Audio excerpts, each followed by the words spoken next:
Welcome to Think Big with Dan and Qasim. Join hosts Dan Melnick and Qasim Masood as they explore big ideas, limitless possibilities, and engage with visionaries, entrepreneurs, and thought leaders who dare to dream big, get inspired, motivated, and find practical tips for personal growth. Think big, dream bigger, and ignite your potential.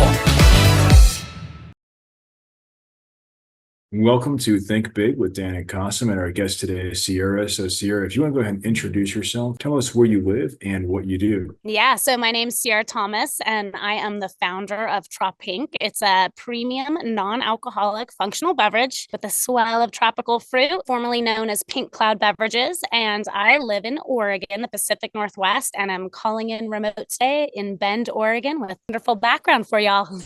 Awesome. So what inspired you and gave you this idea to start this business? Yeah, so full transparency, it was a selfish personal reason. I grew up working in the media and music industry for over a decade. I'm what you call a pro drinker, like really good, like excelled at it. Had to retire a bit early because I was that good. So in 2010, kind of as my career was at its height in that industry, I decided to make the very difficult decision to go alcohol free, which is not an easy feat in that industry, nor was it a popular choice back in 2010. So at that time, as you can tell, I'm very outgoing. I love music. I love arts. I love food, constantly on the go and entertaining. It was quite challenging to find an option that was premium, non-alcoholic, low calorie to imbibe, but that more so felt inclusive. So when I was going out, I was proud to carry it. I wasn't ashamed. And that really sparked the journey of creating a solution to my challenge and creating a non-alcoholic beverage. So that's kind of the reason, Cliff Note version of why. For sure. So you went non-alcoholic in 2010. When did you actually start this business? Yeah, so great question. I am not a food and beverage scientist. So unlike others in this industry who hire third-party people to develop their recipes and products, I'm a Taurus. I'm very stubborn. Also, I really care about quality and taste more than anything. And so I didn't actually launch the company until April of 2022. However, with that being said, I had been working on a recipe development for an embarrassing long time. And never really considered myself an entrepreneur type risk taker. And it was really my husband who kind of lit the fire underneath me. He's like, you are always making these great non-alcoholic beverages, spending way too much money adding functional ingredients and sourcing stuff to make them. He's like, why don't you start your own company? So it took me a long time to have as much faith in myself as he had.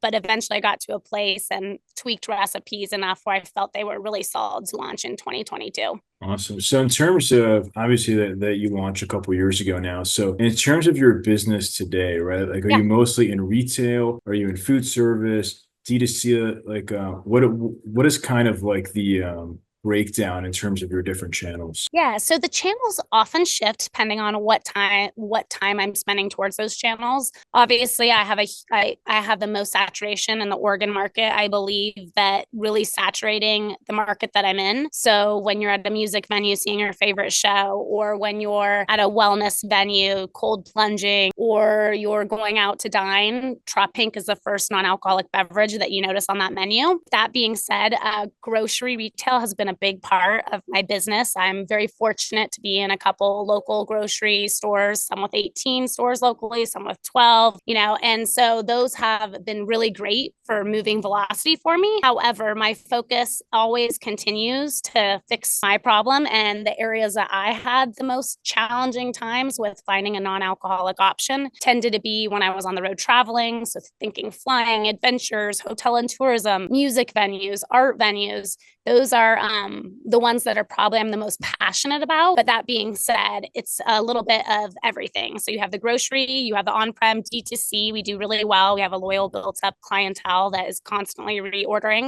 So it's a little bit multi-channel approach, if you will. For sure. So what is your biggest focus now? We're about a little bit over halfway, here in 2024. So for the rest of this year, are you more focused on getting into more retail stores or even D2C, Amazon? Like, what is your kind of main focus now in the business? Yeah. Great question. All of the above, always, with the exception of Amazon. So since my two beverages currently have two functional ingredients, broad spectrum hemp, so CBD, as well as vitamin D, space on Amazon, just like, Whole Foods, is a little bit fragmented with regulations. And I'm not willing to take that risk at this time. There's companies that do, but for me, it's being able to distribute with compliance state by state. That being said, my biggest focus right now, in addition to getting in more places and gaining more fans, is I am very close to launching two new non-alcoholic functional beverages, which I'm extremely excited about. My focus has always and will always remain to be focusing on non-alcoholic tropical beverages because it transports me to moments in time or adventures or family trips or when I lived in Hawaii. But with that being said, the functional ingredients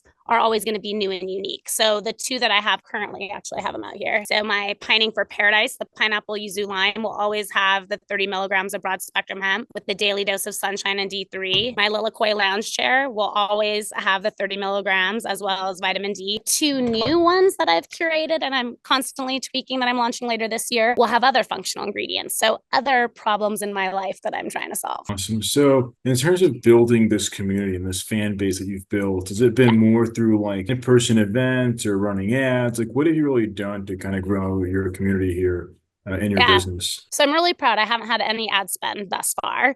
So to be in over 100 locations in Oregon, I'm proud of that because it's primarily just me still with, a solid but mighty independent team behind me that I'll outsource. However, with that being said, I would say the best way is just getting cans in hands. When people open up my beverage, I truly believe that it's like all the senses. They have that aroma, that smell of the fruits and flavors because I'm using real fruit juice or puree that takes them to that place. And then the taste, like liquid above anything else. It has to just taste like the tropics and have good flavor, clean label. And ideally, in a perfect world, they're attracted to the cans by the look, the aesthetic of what I'm trying to build, of that transportation to a tropical state of mind. And so I believe if you incorporate all the five senses and you're getting cans and hands at events that align with our core audience, our target personas that I've identified, that is the biggest way to activate new fans. And then secondary, I come from the Nordstrom background way back.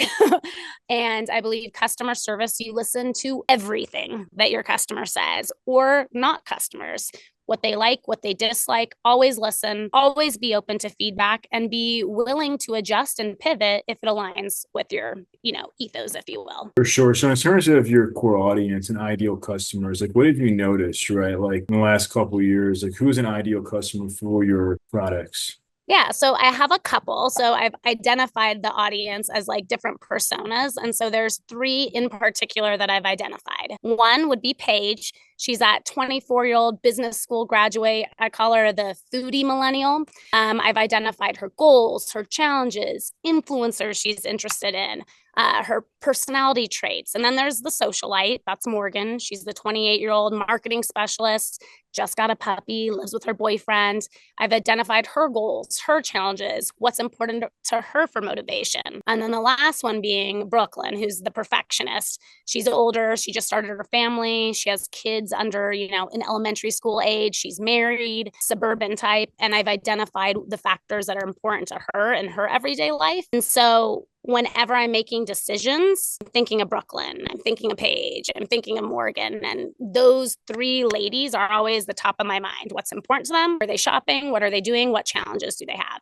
And so that's kind of like my North Star. I always go back to those three. That's awesome. So in terms of the business right now, speaking of challenges, what are some of the biggest challenges that you currently face in your business? Yeah, I would say challenges would probably be, there's new challenges every day. Being a business owner, today has a challenge, yesterday had a challenge. It's how you overcome them. I would say my largest challenge would be scaling, but scaling strategically. What I mean by that is a lot of times people in the industry will pride themselves on like, I'm in X amount of doors and I'm all over. And my philosophy, whether it's right or wrong, is just my personal choice, is like I said earlier, is scaling strategically, where focusing on this market so I can have the customer service set up for my partners and partnerships to drive velocity, to drive engagement, to really support them and their unique needs. And I feel like unless I have a team that I am completely confident in, ambassadors in other markets, there's no point for me to enter those stores or those venues unless I can support them and move product the way I want to. I mean, it's a cancel culture. You go in, you're not moving, you're canceled. It's much harder to get in once you're canceled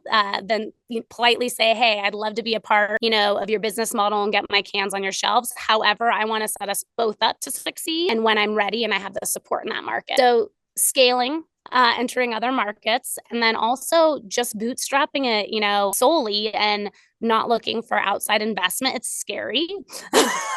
It's very scary. You're gambling on yourself. So that provides peace of mind for me, but it's a slower, for example, these 2 new SKUs that I've been working on have been over 2 years.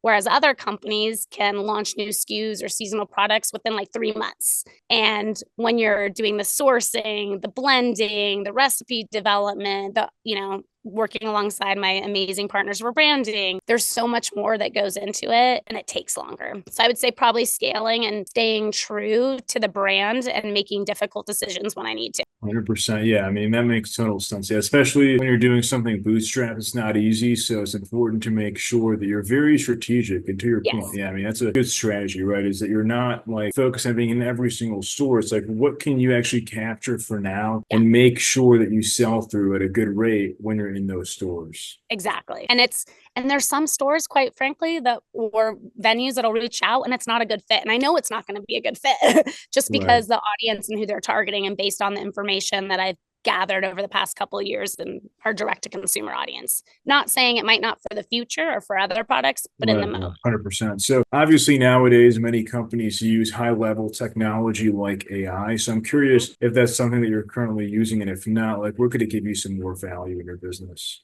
Oh God, AI is an amazing beast and scary all at the same time. I find myself probably using it pretty frequently. It helps with idea starting for content. It helps for keywords for optimization, just getting basically saving me time in areas that would take me a lot longer and giving me a jump start. So ChatGPT, I mean, doing A/B subject lines for emails when I'm sending out stuff to, my database through Klaviyo. It's researching trends in the industry.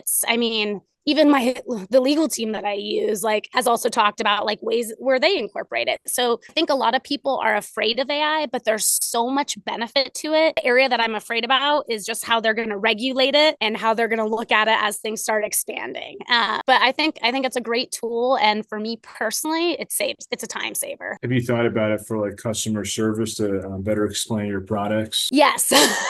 I'm a bit of a control freak, so I'm not willing to let go and relinquish that control quite yet, but there will get a point where it's not sustainable and I will need to have areas in that nature to help support me with customer service. Awesome. So what would you say is the one biggest piece of advice that you wish you knew before you started this business? Oh man, there's so much. I mean, just challenges every day. I'm learning stuff where I'm like, oh my gosh. I would say my biggest piece of advice and what was so beneficial to me, and I wish I would have done more of it, was when you get this idea that you want to create and bring to life in a category, really look after companies that you admire, whether it's their product, whether it's their team, whether it's their sell through, whether it's their branding. Identify those companies and those people and reach out to them. What can they do? Say no, take them to coffee, have conversations, pick their brain, learn as much as you possibly can, because those meetings that I had earlier on were so impactful that I always go back to those notes. I have this awfully huge notebook and I'm constantly rereading it. I'm like, oh, at that time in that moment, I didn't quite understand what they were saying. And now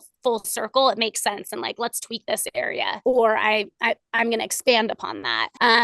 So that's one area. The other thing that I'm a big believer in, it's personal preference, but be involved in every aspect of your business. So what I mean by that is when I'm sourcing cans, for example, simple, right? You're getting 12-ounce sleek cans. What more can go into that? A lot. You want to know who's manufacturing the can, what the can liner is, how it works with your beverage. You want to know about their sustainability practices. Are they doing shrink sleeve where you have to remove it to recycle it? Or is it digitally printed where you can easily toss it and recycle? That's one aspect. It's knowing doing the science part and like health and compliance and staying up to date. Obviously, with using cannabinoids and CBD, the landscape is constantly changing. And I'm one person. So leaning into a legal team that understands how it's changing on a day-to-day basis, sometimes hourly in some cases, and really make sure that you have a solid group of people to educate you in that, and join as many forums, reach out to as many people, and just always be willing to ask questions and learn. I think that's the biggest thing in any industry, is never be content with status quo. Always try to learn and expand and grow, and no question's a bad question. I don't care what people say. That's true, 100%. I always say it's not just things like a stupid question, because if someone's asking it, well, then they obviously care enough to ask. So yeah. And so if we're going to have this conversation again in 1 year from now, where do you see things going for your business? Oh, I'm excited. 1 year. Let's have it again in a year. So in a year, I'll have the 2 other SKUs launched. We will have grown our, audience as far as not only in direct to consumer, locations, venues, but also I'm really excited about some collaborations that I have on the forefront. Something that's been fun for me being in this space is it's not about just providing a non-alcoholic option that's inclusive. It's really about creating a community. And so it's a lifestyle. TROPINK, the name, was born out of feelings of elation, euphoria, chill vibes, being present, similar to things that you would experience on a tropical vacation or getaway when you're present in the moment. And so I'm always looking to incorporate these amazing collabs with other partners. Like I've done ones that are etho-minded too, with Mirror for their 12-ounce can coolers, or Slow Tide for their quick dry pocket towels that are made from recycled water bottles. I'm always trying to look at the Morgan, the Page, the Brooklyn. What do they need in their life, and how are they going to elevate it to the next level?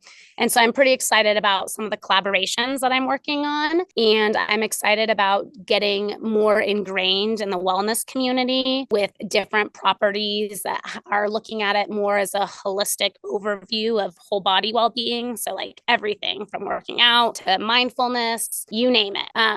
So I would say like those are probably the 3 biggest things: launching the 2 new brands, the collaborations that I have on the forefront, and really diving into that wellness community. Awesome.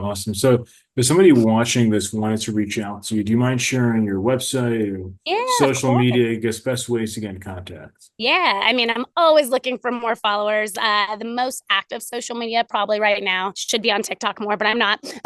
So Instagram, our handle is TROPINK Drink. So at TROPINK Always, you can email me. I personally respond to all emails. hello@drinktropink.com. So you can always reach me there. And if people have ideas or have traveled somewhere amazing and had a wonderfully curated beverage, alcoholic or non-alcoholic, let me know, because I'm always doing R&D, and I'm always up for the challenge to take a premium cocktail and make it spirit-free. Awesome. Well, Sierra, thank you so much for your time today. Yeah, it's been great, Dan. Thank you. I'm craving barbecue now with Austin. There you go. Awesome. Thank you. All right, cheers.